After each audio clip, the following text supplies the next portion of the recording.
Daniel had never been invited to such a party before. He was a simple mechanic who spent his days fixing broken engines, wiping oil off his hands, and working late into the night to earn just enough to pay rent and buy food. Most days he smelled of grease, his nails dark from the stains of machines, and his clothes were old and worn from years of hard labor. Yet deep inside he carried pride in his work. He believed every honest job had dignity. Still, he never imagined walking into a grand hall filled with the city's wealthiest people. The invitation had come unexpectedly. One of his regular customers, a kind driver who often visited Daniel's small garage, had spoken about him to his wealthy employer. The employer was hosting a lavish party, and in some strange twist of kindness or curiosity, Daniel's name had been added to the guest list. When the envelope arrived, with golden letters spelling his name, Daniel stared at it for a long time. He wondered if it was a mistake. Why would a poor mechanic like him be wanted among businessmen, politicians, and socialites? Still, a part of him felt a strange excitement. Maybe this was a chance to see a world he had never known. On the day of the party, Daniel opened his old wooden wardrobe and searched for clothes that might look decent. He did not own a suit, only 2 shirts that were free of grease stains. He chose the cleaner one, carefully ironed it, and wore it with his only pair of decent shoes. They were scuffed and old but polished until they shone. He looked at himself in the mirror, his rough hands, his sun-baked skin, his tired eyes. He whispered to himself, "Just be respectful. Just keep your head high." When he arrived at the venue, he was stunned. The mansion was enormous, lit with golden chandeliers that sparkled like jewels. Expensive. Cars lined the driveway, shining under the moonlight. Men wore sharp suits and women wore elegant dresses that shimmered with every step. Daniel walked slowly up the steps, clutching the invitation tightly in his hand. The guards at the entrance glanced at him with suspicion, but when he showed them the card, they stepped aside. Inside, the party was filled with laughter and music. Waiters carried trays of sparkling drinks, and the smell of rich food filled the air. Daniel felt out of place. His shirt felt too plain, his shoes too simple, his presence too small among giants of wealth. Yet he reminded himself that he had been invited and he had every right to stand there. He moved carefully through the crowd, offering polite nods to strangers, but soon whispers began to follow him. A group of young men in suits noticed his rough hands and chuckled quietly. One of them whispered loud enough for others to hear, "Looks like someone brought their car. Mechanic by mistake." Another laughed. "Maybe he's here to fix the chandeliers." Daniel felt his cheeks burn, but he kept walking, trying not to let the words crush his spirit. At the refreshment table, he poured himself a glass of water. Avoiding the fancy wines and cocktails, a woman in a glittering dress looked at him and then at his shoes. She whispered to her friend, who burst out laughing. Daniel could feel their eyes scanning him from head to toe, judging him not for who he was, but for what he looked like. Still, he held his ground. He thought about all the engines he had fixed, the families who relied on his skills to keep their cars running, the countless times people had thanked him for helping them get back on the road. That was his pride. Even if these wealthy people could not see his worth, he knew it himself. But the whispers did not stop. More guests began to notice him, some curious, others mocking. To them, he was an outsider, a poor man who did not belong in their glittering world. Daniel sipped his water quietly, standing near the corner, trying not to draw more attention, but in his heart a small voice whispered, "Just wait, things will change, they don't know you yet." And so, in that grand hall of wealth and laughter, Daniel stood, nervous but strong, unaware that the night would soon test him in ways no one expected, and that his next move would become the story that none of them would ever forget. Daniel stood quietly, in the corner of the hall, trying to blend in with the walls. He wanted to enjoy the party, but the stares and whispers around him kept tightening around his chest like an invisible rope. He had come with respect in his heart, ready to simply watch and maybe greet a few people. Yet, it seemed every move he made caught someone's mocking eyes. He had just finished drinking a glass of water when one of the young men in a sleek black suit approached him. His hair was slicked back, and his smile was sharp, not kind. He looked Daniel up and down, his eyes stopping at Daniel's rough hands. "So, tell me," the young man said loudly enough for everyone around to hear, "do you charge extra for fixing cars at midnight, or do you give discounts when you spill oil on the seats?" His friends nearby burst into laughter, their voices echoing through the hall. Daniel felt his ears burn red. He clenched the glass in his hand but did not respond. He knew if he spoke back, they would only laugh harder. Instead, he gave a small smile and nodded politely. The young man smirked as if he had won. "Careful with the crystal glasses," another added mockingly. "They cost more than his entire workshop." More laughter followed, louder this time. The crowd around them was enjoying the humiliation like it was part of the night's entertainment. A group of women sitting near the piano whispered and giggled. One of them, wearing a necklace that sparkled brighter than the chandelier, whispered, "Is he really a guest? He looks like he should be serving the drinks." The others laughed, trying to hide their giggles behind their delicate hands.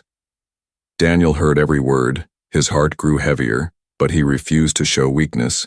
He had faced tougher days in his life, nights with no food, mornings with no hope. If he could survive that, he could survive a few cruel jokes. He walked towards the corner of the hall again, but the laughter seemed to follow him. Another man shouted, "Hey, mechanic, don't touch the carpets with your shoes. They're worth more than your whole life." The crowd laughed again. Daniel lowered his eyes, not because he was ashamed of himself, but because he didn't want to let them see the storm building inside him. As the laughter spread, more people began to notice him. Some didn't join in the cruelty, but they stayed silent, afraid of becoming the next target. Daniel could feel their pity, and sometimes pity cut deeper than insults. He wanted to disappear, to vanish from the room and never return. But at the same time, something inside him whispered, "Stay. Don't let them break you. Hold your ground." He thought about leaving, his legs nearly carrying him towards the door. But then he remembered the invitation in his pocket. He had been asked to come, and he had every right to be there. His dignity was worth more than their shallow laughter. He stood taller, his back straighter, though his heart was still heavy. The cruel young men didn't stop. They gathered near him again, pretending to be friendly. "So, Daniel, right?" one of them asked with a fake smile. "What do you think of the cars outside? Bet you've never even touched one that shiny in your garage."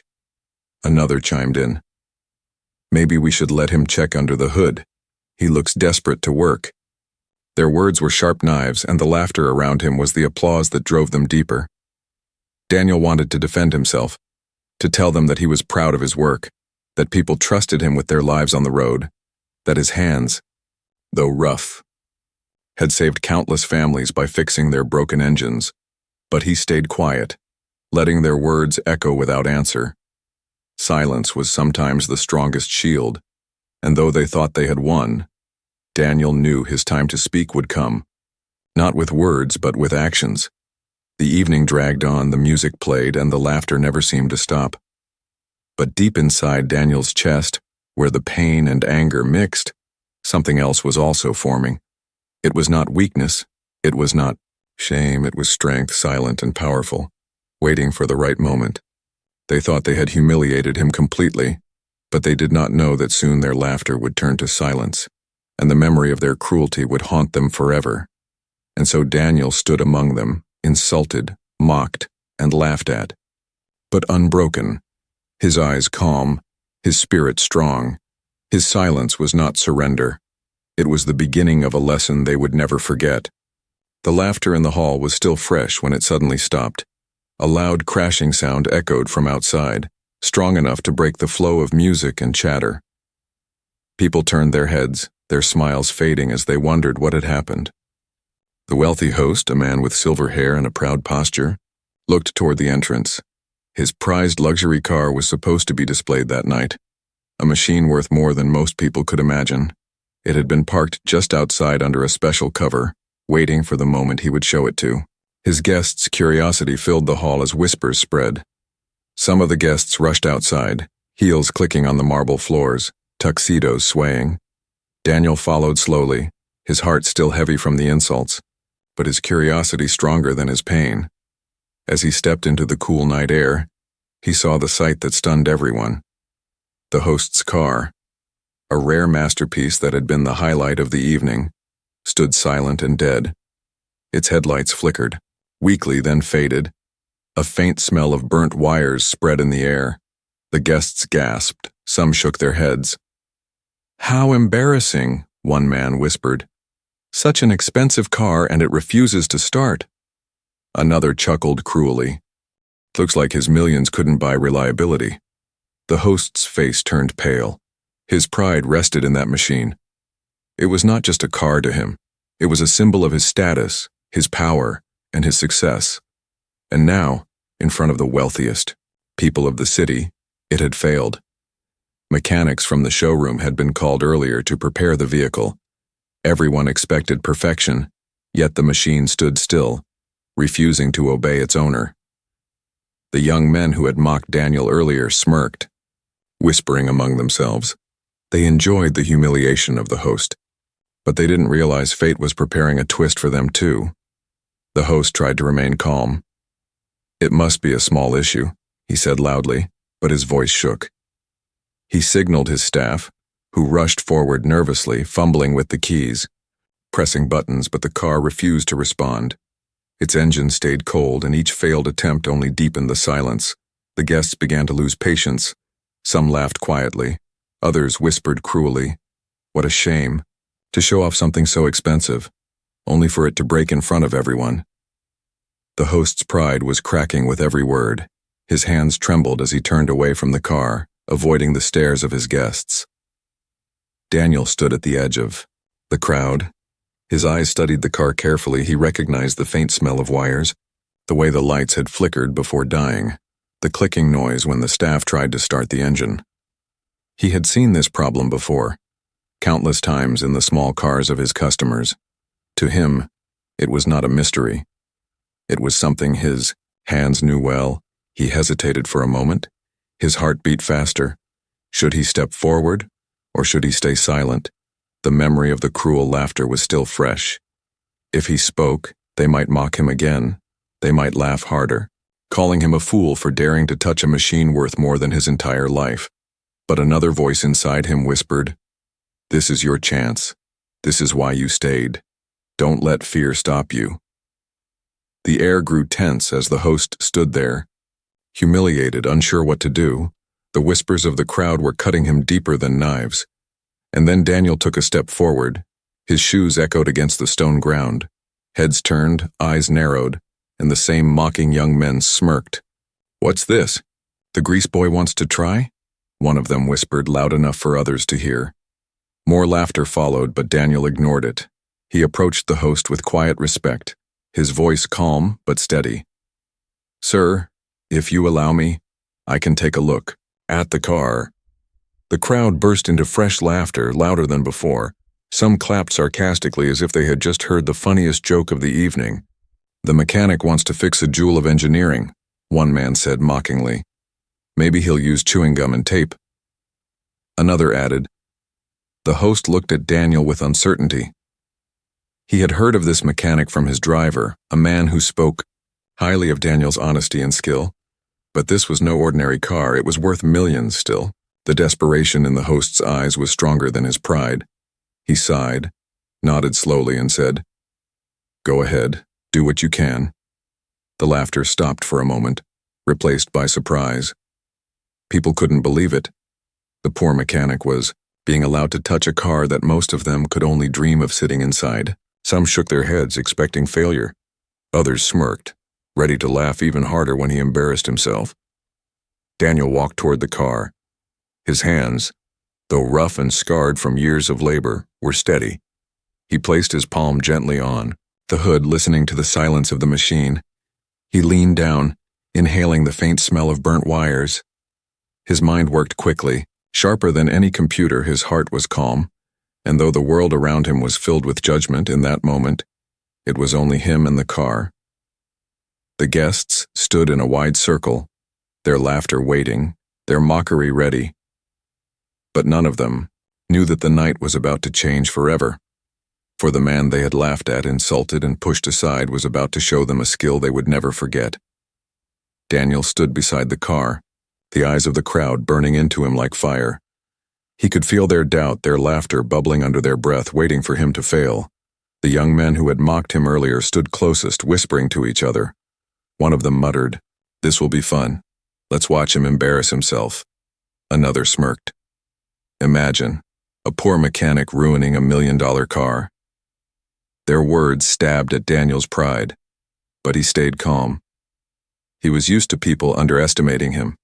What mattered was not what they said, but what his hands could do. He turned to the host, who looked nervous but hopeful. Daniel bowed his head slightly out of respect. "Sir, if I'm allowed, I will check the engine." The host hesitated, his guests staring at him as if waiting for him to change his mind. Allowing a poor mechanic to touch such a rare machine seemed ridiculous to them, yet the host had nothing to lose now. The car was dead, the humiliation already heavy on his shoulders. With a sigh, he nodded. "Do whatever you can." That single sentence shocked the crowd. Some gasped, others laughed loudly. One man shouted mockingly, "Next he'll be teaching us how to fix watches with a hammer." Another added, "Careful, he might steal a part and sell it in the market." Their cruel laughter filled the night. Daniel ignored them. He focused only on the car. He walked to the side where the hood rested. His hands, though calloused and scarred from years of hard work, moved with surprising gentleness. He pressed the latch and the hood lifted slowly, revealing the complex heart of the machine. The polished parts gleamed under the lights, wires carefully arranged, systems designed with precision. To the guests, it was a maze of technology, something only factory experts could understand. To Daniel, it was just another engine, larger and shinier, but still an engine. He leaned closer, listening to the faint ticking of a part cooling down. He touched the wires carefully, feeling the warmth of one section. The smell of burnt insulation confirmed his suspicion. In his mind, the pieces fit. Together like a puzzle, he didn't need computers or manuals. His years of experience spoke to him louder than any machine. The young men's laughter grew louder. "Look at him sniffing the car like a dog," one sneered. Another added, "Maybe he's looking for food inside the engine." Daniel's jaw tightened, but he didn't respond. He had learned long ago that the best answer to mockery was results, not words. The host watched closely, his hope rising with every careful movement Daniel made. He could sense the mechanic's confidence, unlike the fumbling showroom workers who had failed earlier. Daniel was different. His eyes did not show fear, only focus. Daniel reached into his old leather bag, the same bag he carried every day too. His garage inside were simple tools, scratched and worn, but each one familiar to his hands. He pulled out a small wrench and adjusted a loose connection. He tightened a wire that had nearly come undone. His movements were quick yet precise, the way a musician touches strings on an instrument. The crowd fell into uneasy silence. Their laughter faded as they realized he wasn't guessing, he wasn't fumbling. He was working with the confidence of someone who had done this countless times. One of the women near the piano whispered softly, "He looks like he knows what he's doing." Her friend frowned. "Impossible. This is too complex for someone like him." But doubt had already crept into their hearts. Daniel wiped a bit of grease onto his shirt sleeve and leaned in again. He adjusted another wire and tapped gently on a small relay. His fingers worked like clockwork, guided by years of practice. To him it was simple. He could almost hear the car speaking to him, telling him what it needed.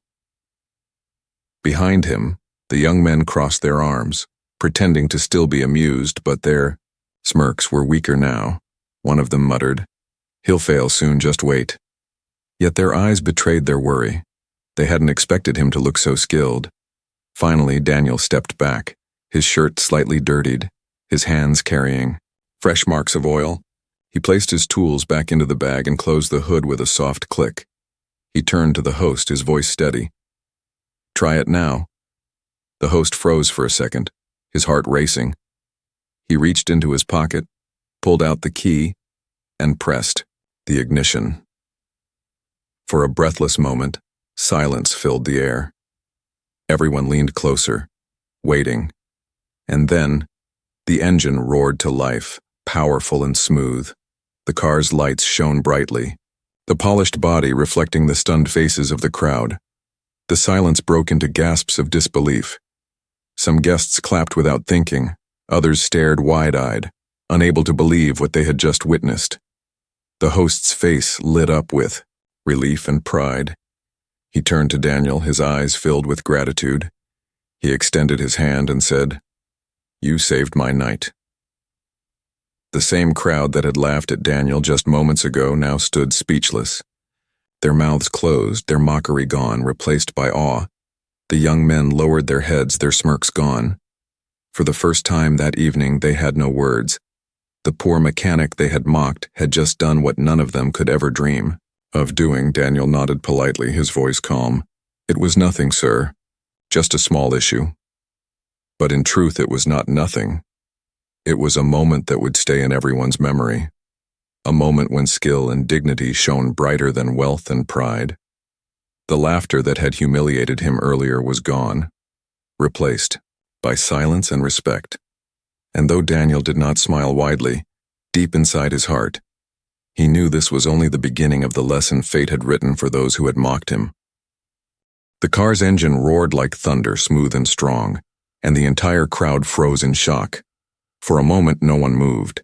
The guests stood still, their glasses halfway lifted, their mouths open as if they had seen something impossible. The very same car that showroom experts and trained staff could not start had come alive under the hands of the poor mechanic they had laughed at all evening. Daniel stepped back calmly, wiping the oil from his fingers onto his old shirt sleeve. His face remained steady, no arrogance, no pride, just the quiet confidence of a man who had done his work. The host stared at him with wide eyes, disbelief turning slowly into admiration. He had seen many people work with machines, but Daniel's hands had moved like they belonged inside that engine. Precise, fast, and sure. The guests, who only minutes ago mocked him, now whispered in hushed voices. One woman gasped. "He actually fixed it," another man muttered. "Impossible, how did he know what was wrong so quickly?" A group of young men who had insulted him earlier stood stiff, their smug smiles gone. They exchanged nervous glances, their faces red with shame. They had been so loud, so cruel, yet now they were silent, silenced not by force, but by skill. The car's headlights glowed brightly, reflecting on their polished shoes and jeweled gowns. The engine's sound was steady, almost as if it was laughing at them for doubting the mechanic. Daniel looked at the host and gave a small nod. It was a loose connection and a burnt relay.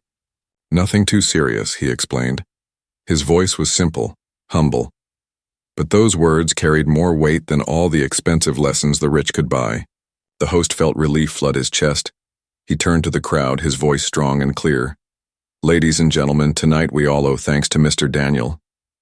He stepped forward and clasped Daniel's grease-stained hand with both of his. The crowd gasped again. For a wealthy man of his status to shake the dirty hand of a poor mechanic so openly was unheard of. But in that moment, the host did not care about appearances. He cared about truth. And the truth was that Daniel had saved him from humiliation. Polite claps began from the back of the crowd, slow at first, then stronger, until the hall was filled with applause. The same hands that had pointed at Daniel to mock him now came, together to honor him. Some clapped out of genuine respect, others out of guilt. But all of them knew they had witnessed something rare. The young men who had called him Grease Boy shuffled uncomfortably. One of them whispered, "We shouldn't have laughed at him." Another gritted his teeth. "How could a poor man outshine all of us like this?" Their arrogance was broken, their laughter replaced with silence. Daniel, however, did not bask in their claps. He did not smile with pride or boast about his skills. Instead, he lowered his eyes slightly and said softly, "I only did what I know best. Anyone can do it with enough practice." His humility struck even deeper into the hearts of those who had insulted him, because not only had he fixed the impossible, but he had also remained kind in the face of cruelty. The host ordered his staff to bring a drink for Daniel, the same golden glass the richest guests held. Daniel accepted it politely, sipping slowly. For the first time that evening, He no longer felt like an outsider. The laughter that had once surrounded him was replaced by respect, and though he remained quiet, his presence filled the hall with unspoken strength. Whispers ran through the guests. "Who is this man really?" one asked. "Just a mechanic?" Another replied, shaking his head. "No, he's more than that." The realization spread that value did not come from clothes, wealth, or titles, but from the unseen strength within a person. The young men tried to act as if nothing had happened, but the shame in their eyes was clear. They could not meet Daniel's gaze. Every time the engine purred, it reminded them of their mistake. They had laughed at him for his hands, yet those very hands had done what all their riches could not. The music inside the hall started again, but the mood had changed. Daniel stood taller now, not because he sought attention, but because respect naturally followed him. The guests who had avoided him earlier now approached carefully, some offering polite words, others simply nodding in acknowledgement. It was not friendship, perhaps, but it was a recognition they could not deny. The host smiled broadly. "Daniel, you are a man of true skill. You've not only saved my evening, you've reminded us all of something important." He did not say what that something was, but everyone in the crowd knew. They knew they had judged wrongly. They knew they had been blinded by pride.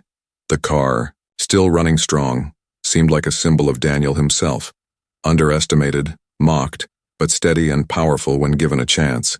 That moment would stay in their minds forever, because it was the moment laughter turned into silence and silence turned into respect. And though Daniel simply sipped his drink quietly, deep inside he carried a quiet satisfaction. He had not shouted back at their insults. He had not fought their cruelty with anger. He had fought with his skill, his patience, and his dignity, and that victory was greater than any words could have given him. That night the poor mechanic was no longer invisible, no longer the butt of their jokes. He was the man who had silenced a hall full of wealthy guests with nothing more than the truth of his craft. And that was only the beginning of the lesson they were about to learn. The sound of the car's engine filled the night like music, steady and powerful. The glow of its light spread across the mansion's driveway, and for a long moment no one spoke. It was as if the crowd had been frozen, unable to believe what had just happened. The poor mechanic they had laughed at, insulted, and treated like dirt had fixed in minutes what no expert had managed to solve. Daniel stood there quietly, his old bag of tools at his feet, his hands still marked with grease. He did not look around for applause. He did not search for recognition. He simply stood straight, as though nothing unusual had happened. But to everyone else, everything had changed. The guests who once turned away from him now stared with wide eyes, some with guilt, some with shock, and some with admiration. A woman whispered to her friend, "He doesn't even look proud, look how calm he is." Another man, one of the wealthiest in the city, muttered, "That kind of skill can't be bought."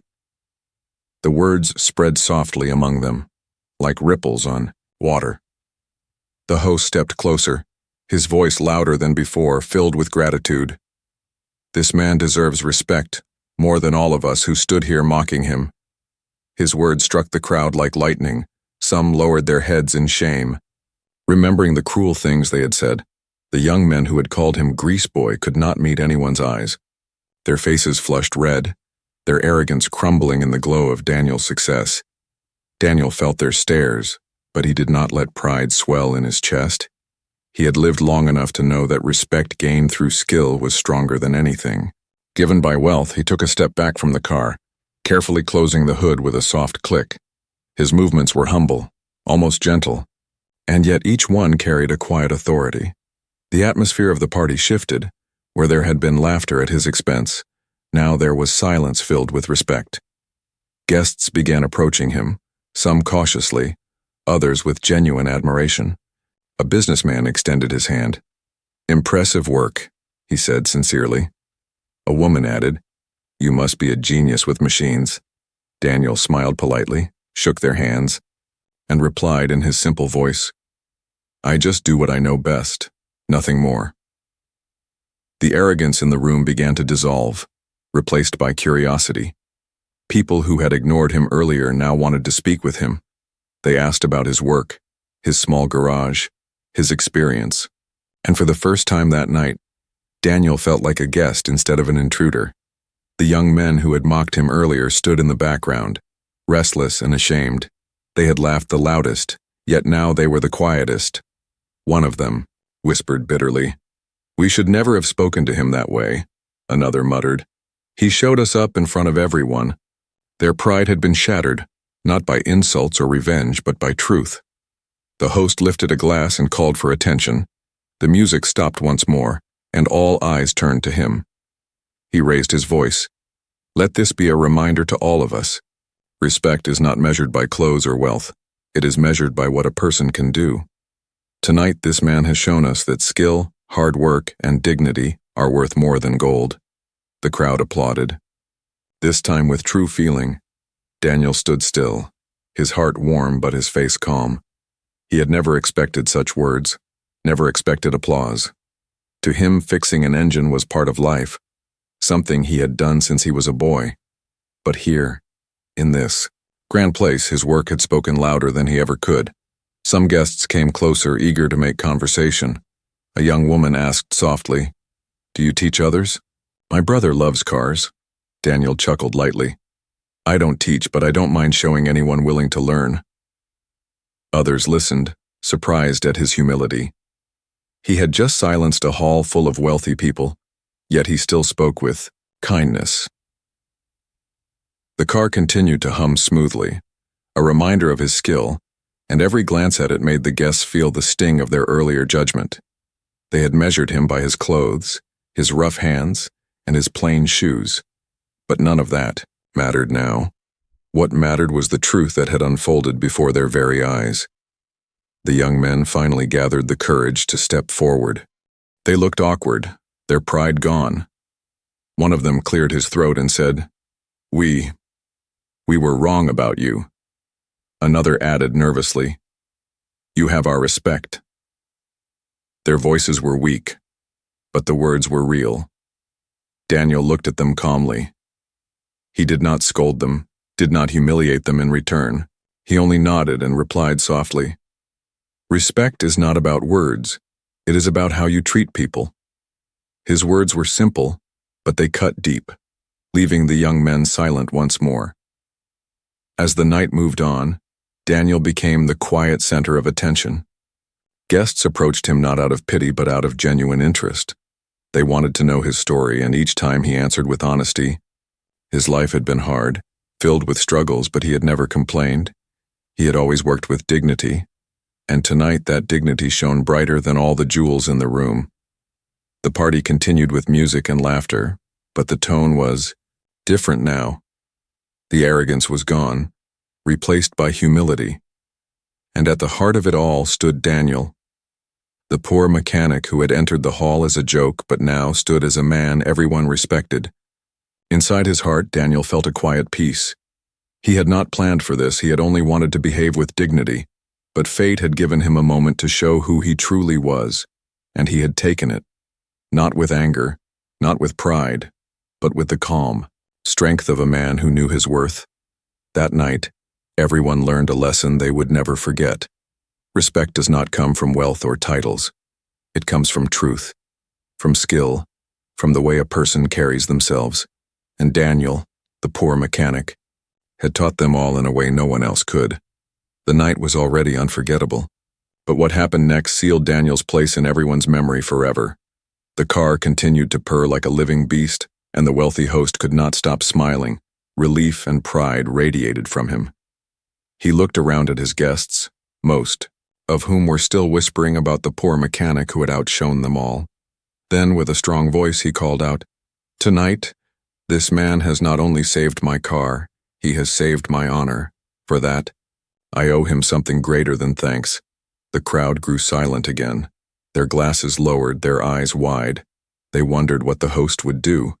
He was a man known for his wealth and power. His word carried weight. When he stepped toward Daniel and put a hand on his shoulder, people leaned closer, waiting. The host smiled warmly. "Daniel, from today onward, You will be the official caretaker of my entire fleet of cars. I want no one else but you to touch them." Gasps rose from the crowd. This was no small offer. The host owned some of the most expensive and rare vehicles in the city, and handing them to Daniel meant trust, respect, and a life-changing opportunity. Daniel froze. He had never imagined such a reward. His garage was small. Sometimes he struggled even to pay for new tools. Now here was the wealthiest man in the city offering him a future he never dared dream. For a moment, Daniel could not find his voice. His throat tightened with emotion. Finally, he bowed his head slightly and said softly, "Thank you, sir. I will not let you down." The host wasn't finished. He turned back to his guests, lifting his glass high. "And tonight, he will not leave empty-handed." He nodded to one of his assistants, who quickly disappeared into the house and returned carrying a velvet box. When the host opened it, inside lay a heavy golden watch, glittering under the lights. "This," the host declared, "is a token of my gratitude." He placed it into Daniel's rough, oil-stained hands. The contrast between the glittering gold and his calloused fingers was striking. The guests clapped loudly now, not mockingly, but with genuine respect. They knew what that watch represented. It was not just wealth, it was honor. To be given such a gift by the host himself was something few could ever claim. Daniel's hands trembled slightly as he held it, but his eyes stayed calm. He whispered, "I will treasure it, sir." The young men who had mocked him earlier could hardly look up. They had called him names, tried to break his spirit, but now they watched as he stood honored in front of everyone. One of them whispered bitterly, "We should have stayed silent." Another muttered, "He is walking away with everything, and we are left with shame." Their arrogance was broken beyond repair. The host then placed an arm around Daniel's shoulder and led him back inside the hall. "From this moment," he said loudly, so that all could hear, "this man is not a poor mechanic to me. He is my friend." The words rang through the hall, strong and undeniable. The crowd clapped again, some even cheering. Daniel walked beside the host, his humble clothes and tired shoes now shining brighter than the richest suits. Waiters offered him food and drinks, not with forced politeness, but with real respect. Guests approached him, not to laugh but to shake his hand. Some even asked quietly if he might look at their cars one day. Daniel smiled gently, replying with patience and humility. He never let pride control his words. He treated every person the same, whether rich or poor. As the night continued, the memory of his earlier humiliation faded, replaced by admiration and gratitude. Daniel had entered the party as an outsider, an unwanted guest. But now he stood in the center of attention. The whispers that once cut him down had turned into conversations praising his skill. The young men finally approached him, their steps slow and uneasy. They could not hide their shame. One of them said softly, "Daniel, we owe you an apology. We spoke badly, but we see now that we were wrong." Another added, "You deserve the respect you have earned tonight." Daniel looked at them quietly. He could have humiliated them in return. He could have reminded them of every cruel word, but instead he simply nodded and said, "Respect is not about what you say now, it is about how you treat people tomorrow." His calm reply struck them harder than anger ever could. They lowered their heads and walked away, their lesson burned into their hearts. The host raised another toast, and this time the entire hall joined in with cheers. Glasses clinked, music rose, and the air filled with joy. But for everyone there, the true highlight of the night was not the car, not the wealth, not the food or music. It was the quiet man with rough hands who had turned humiliation into victory. Daniel stood among them, still humble, still calm, holding the golden watch that now rested heavy in his palm. To him, it was not just a gift. It was proof that dignity, patience, and skill could silence even the loudest laughter. That night, he did not just walk away with honor. He walked away with a future and with a story that no one in that hall would ever forget. The party slowly came to an end, but the memory of what had happened would not fade. The guests began leaving one by one, their drivers waiting outside with polished cars. Yet their conversations were no longer about wealth or business deals. They spoke instead about the poor mechanic who had stunned them all. The story spread quickly among them, whispered like a secret too powerful to keep. By the next morning, half the city would already know. Daniel stood quietly near the corner, still holding the golden watch in his hand. It felt heavy, not just because of its weight, but because of what it meant. He thought of his small garage with its broken tools and cracked floor. He thought of the long nights spent fixing cars while hunger gnawed at his stomach. He thought of the humiliation he had faced only hours earlier in this very hall, and now everything had changed. The host approached him once more, smiling warmly. "Daniel, I meant what I said. You are now part of my household. You will take care of my fleet, and I will make sure your workshop has everything you need." Daniel's throat tightened. He had never been promised so much, never been treated with such honor. He bowed slightly, his voice soft. "Sir, I will serve with honesty. I will never betray your trust." The host gripped his hand firmly. "I know you won't. That's why I chose you." The last of the Yao. Guests left, their laughter softer now. Not cruel but thoughtful. Many had learned something that night.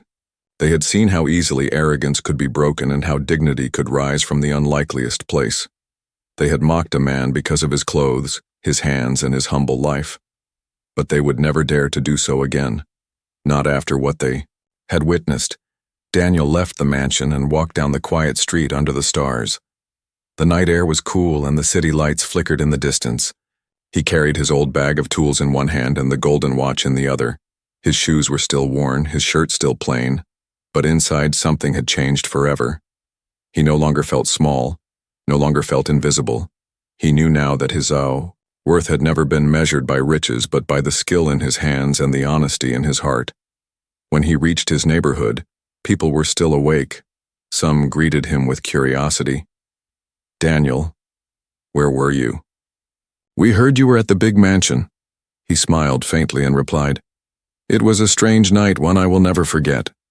He didn't boast, didn't brag. His humility was too deep for that. But his neighbors noticed the golden watch on his wrist and their eyes widened. They knew something extraordinary had happened. The next days brought more change than Daniel had ever expected. Expensive cars began arriving at his small garage, not just from the host's fleet, but from other, wealthy men and women who had heard the story. They wanted the mechanic who had silenced a hall full of elites. They wanted the man whose hands had brought life back to a machine worth millions. His little garage, once quiet and empty, now buzzed with activity. Daniel remained the same. He still greeted everyone with respect, whether they drove a rusty old car or a shining luxury model. He never raised his prices unfairly, never let pride cloud his work. Word spread even further, and soon his name became known across the city, not as the poor mechanic, but as the man with hands of gold.